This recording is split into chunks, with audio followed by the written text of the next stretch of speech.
अस्सलामुअलैकुम dear students, class 9 की bio में आज हम यूनिट 5 सेल साइकिल में significance of meiosis, apoptosis and necrosis को डिस्कस करेंगे। स्टूडेंट, मियोसिस क्या है, मियोसिस कौन सा सेल डिवीजन है, इसको हम प्रीवियस लेक्चर में डिस्कस कर चुके हैं। Meiosis is a type of cell division in which the number of chromosome is reduce to half. यानी कि मियोसिस क्या है, मियोसिस एक ऐसे सेल डिवीजन है जिसमें जब डॉटर सेल बनते हैं उनमें नंबर ऑफ क्रोमोसोम जो है वो पेरेंट सेल से हाफ होते हैं। फॉर एग्जाम्पल, हमारे पास एक सेल है जिसमें नंबर ऑफ क्रोमोसोम 46 है।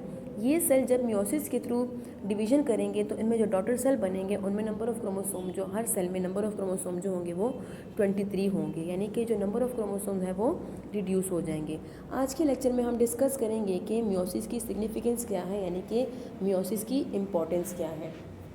मियोसिस की जो मोस्ट इंपॉर्टेंट सिग्निफिकेंस है वो ये है कि it maintain the number of chromosome from one generation to next generation. यानी कि क्या करता है, मियोसिस जो है वो नंबर ऑफ क्रोमोसोम्स को नेक्स्ट जनरेशन में मेंटेन रखता है। अब नंबर ऑफ क्रोमोसोम्स को ये किस तरह से मेंटेन रखता है, किस तरह से ये नेक्स्ट जनरेशन में नंबर ऑफ क्रोमोसोम को मेंटेन रखता है। तो स्टूडेंट्स, मियोसिस के थ्रू हमारे पास जो डॉटर सेल बनते हैं वो क्या करते हैं, वो गेमीट्स बनाते हैं, हैप्लॉइड गेमीट्स बनाते हैं। हमारे पास मेल गेमीट जो है वो स्पर्म बनाते हैं और फीमेल गेमीट जो है वो बनाते हैं। अभी हमारे पास जो गेमीट्स हैं इनमें नंबर ऑफ क्रोमोसोम्स क्या होते हैं, ये हैप्लॉइड होते हैं, इनमें हाफ नंबर ऑफ क्रोमोसोम्स होते हैं। ये गेमीट्स क्या करते हैं, ये कंबाइन होकर मेल गेमीट फीमेल गेमीट के साथ कंबाइन होकर क्या बनाते हैं, जाइगोट बनाते हैं। अब ये जाइगोट क्या है, ये डिप्लॉइड है, यानी कि इनमें नंबर ऑफ क्रोमोसोम सेम रहते हैं। फॉर एग्जाम्पल 23 हमारे पास एक गेमीट है, मेल गेमीट है जिसमें 23 नंबर ऑफ क्रोमोसोम है। ये फीमेल गेमीट जिसमें 23 नंबर ऑफ क्रोमोसोम है के साथ कंबाइन होकर जाइगोट बनाएगा जिसमें नंबर ऑफ क्रोमोसोम्स क्या होंगे, जिसमें नंबर ऑफ क्रोमोसोम जो है वो 46 होंगे। ये जाइगोट जो है डेवलप होगा और हमारे पास एक नए ऑर्गेनिज्म में ये डेवलप हो जाएगा। तो इस तरह से जो हमारे पास जो नेक्स्ट जनरेशन बनेगी, जो ऑफस्प्रिंग होंगे, उनमें नंबर ऑफ क्रोमोसोम्स क्या होंगे, वो सेम होंगे। पेरेंट सेल में भी नंबर ऑफ क्रोमोसोम्स 46 होंगे और जो ऑफस्प्रिंग होंगे, जो न्यू ऑर्गेनिज्म बनेंगे, उनमें भी नंबर ऑफ क्रोमोसोम जो है वो 46 रहेंगे, ये मेंटेन रहेंगे। अब अगर मियोसिस ना हो, माइटोसिस हो, माइटोसिस के थ्रू सेल डिवीजन, माइटोसिस के थ्रू गेमीट्स बने, तो उसमें क्या होंगे, उसमें हमारे पास नंबर ऑफ क्रोमोसोम मेंटेन नहीं रहेंगे। फॉर एग्जांपल, माइटोसिस हमारे पास वो सेल डिवीजन है जिसमें नंबर ऑफ क्रोमोसोम जो है वो रिड्यूस नहीं होते, उसमें मेंटेन रखते हैं। तो अगर हमारे पास माइटोसिस के थ्रू गेमीट्स बने तो वो गेमीट्स क्या होंगे, वो डिप्लॉयड होंगे, उनमें नंबर ऑफ क्रोमोसोम सेम होंगे as that of the parent cell. ये मेल गेमीट जिसमें डिप्लॉयड नंबर ऑफ क्रोमोसोम है, ये फीमेल गेमीट्स के साथ जिसमें डिप्लॉयड नंबर ऑफ क्रोमोसोम होंगे उसके साथ कंबाइन होकर जो जाइगोट बनाएंगे, अब उनमें जो नंबर ऑफ क्रोमोसोम होंगे वो डबल होंगे from that of parent cell. For example, जो गेमीट है उसमें 46 क्रोमोसोम होंगे, ये गेमीट फीमेल गेमीट के साथ जिसमें 46 नंबर ऑफ क्रोमोसोम होंगे उसके साथ कंबाइन होकर जाइगोट बनाएंगे। ये जाइगोट न्यू ऑर्गेनिज्म बनाएंगे जिसमें क्या होंगे, जिसमें 92 नंबर ऑफ क्रोमोसोम होंगे। तो पेरेंट में 46 नंबर ऑफ क्रोमोसोम होंगे और ऑफस्प्रिंग में 92। तो इस तरह से नंबर ऑफ क्रोमोसोम जो है वो नेक्स्ट जनरेशन में मेंटेन नहीं रहेंगे। तो हमारे पास माइटोसिस के थ्रू जो है गेमीट्स नहीं बनते, मियोसिस के थ्रू बनते हैं जिसमें क्या होते हैं, जिसमें नंबर ऑफ क्रोमोसोम जो है नेक्स्ट जनरेशन में मेंटेन रखते हैं। तो ये हमारे पास मोस्ट इंपॉर्टेंट सिग्निफिकेंस है मियोसिस की कि ये क्या करते हैं, ये एक जनरेशन से दूसरे जनरेशन में नंबर ऑफ क्रोमोसोम्स को मेंटेन रखता है। अब ये हमने डिस्कस किया एनिमल के केस को। अब प्लांट में क्या होता है, प्लांट किस तरह से अपने लाइफ साइकिल को चलाता है, प्लांट में किस तरह से नंबर ऑफ क्रोमोसोम मेंटेन रखते हैं। तो प्लांट सेल जो है वो मियोसिस के थ्रू क्या करता है, मियोसिस के थ्रू हैप्लॉइड स्पोर्स बनाते हैं। ये हैप्लॉइड स्पोर्स जो है ये क्या करते हैं, ग्रो करते हैं हैप्लॉइड गेमीट में। ये हैप्लॉइड स्पोर जो है ये माइटोसिस के थ्रू ग्रो करते हैं और वो हैप्लॉइड गेमीट्स बनाते हैं। ये हैप्लॉइड गेमीट्स जो है ये कंबाइन होकर क्या बनाएंगे, जाइगोट बनाएंगे जिसमें डिप्लॉयड नंबर ऑफ क्रोमोसोम होंगे। ये गेमीट रिपीटेड चेंजेस होंगी इसमें और ये क्या करेंगे, ये एक न्यू ऑर्गेनिज्म में डेवलप हो जाएंगे।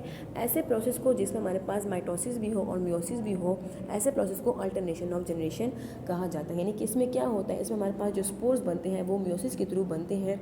ये स्पोर्स माइटोसिस के थ्रू गेमीट्स में कन्वर्ट हो जाते हैं, फिर वो क्या करते हैं, वो गेमीट्स जाइगोट बनाते हैं और वो दोबारा से एक न्यू प्लांट और एक न्यू ऑर्गेनिज्म में डेवलप हो जाते हैं। तो ये थी हमारे पास सिग्निफिकेंस ऑफ मियोसिस। नेक्स्ट हमारे पास जो सिग्निफिकेंस ऑफ मियोसिस है वो क्या है कि ये it brings genetic variation. Meiosis produce new combination of chromosomes and genes by crossing over. यानी कि मियोसिस के तो हमारे पास जो ऑफस्प्रिंग बनते हैं, जो न्यू जनरेशन आती है वो क्या होती है, उनमें चेंजेस होती हैं, वो पेरेंट्स से चेंज होते हैं। अब ये क्यों चेंज होते हैं स्टूडेंट, जैसे कि हमने मियोसिस के डिफरेंट स्टेजेस को पढ़ा। मियोसिस 1 का जो पहला स्टेज है प्रोफेज 1, उसमें हमने डिस्कस किया था क्रॉसिंग ओवर को।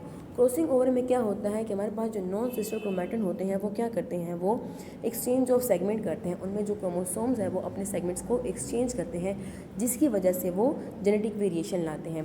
तो इसमें तो मियोसिस के थ्रू जो ऑफस्प्रिंग बनते हैं वो क्या होते हैं, वो पेरेंट्स से चेंज होते हैं। क्यों चेंज होते हैं, क्योंकि मियोसिस में हमारे पास क्रॉसिंग ओवर होती है, जिसकी वजह से जेनेटिक वेरिएशन होती है।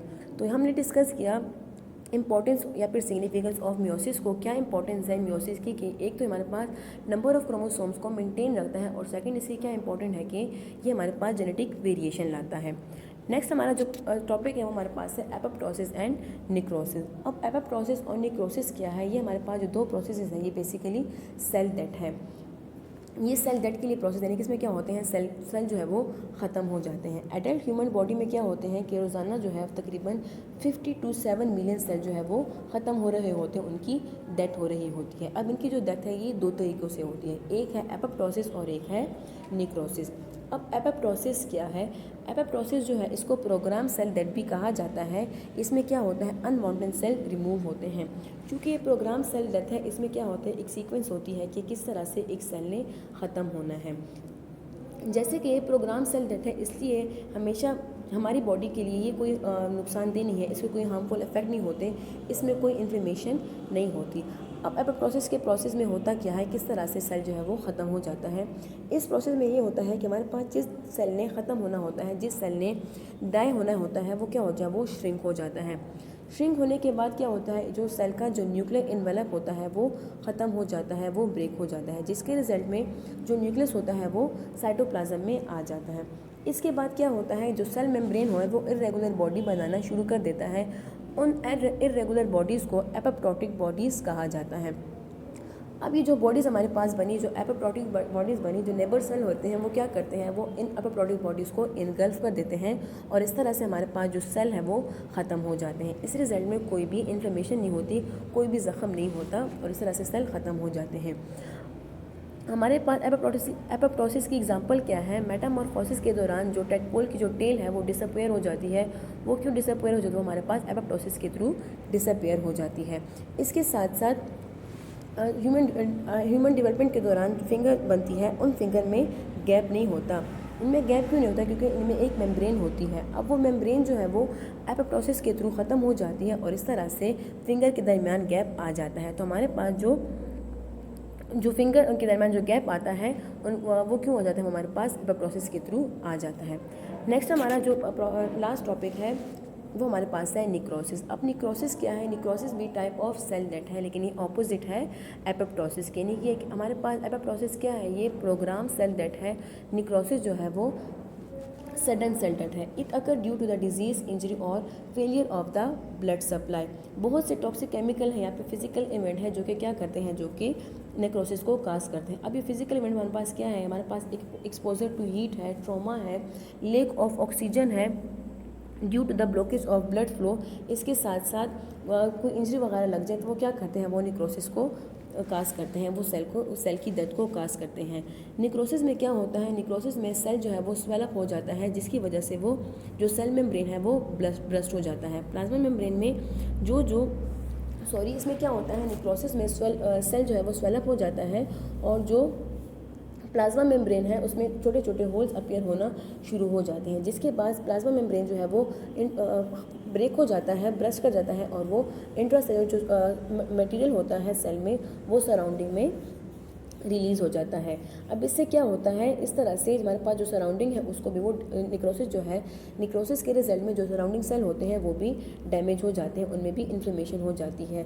तो निक्रोसिस क्या करता है, ये इन्फेक्शन काज करता है। इसके साथ साथ जो स्प्रेडिंग ऑफ डिजीज़ होती है वो भी किस वजह से होती है, वो भी निक्रोसिस की वजह से होती है। तो स्टूडेंट हमने सेल डेथ को डिस्कस किया। सेल डेथ हमारे पास दो तरह का है, एक है एपोप्टोसिस जो कि हार्मफुल नहीं है, जो कि प्रोग्राम सेल डेथ है, उसमें कोई इन्फ्लेमेशन नहीं होती।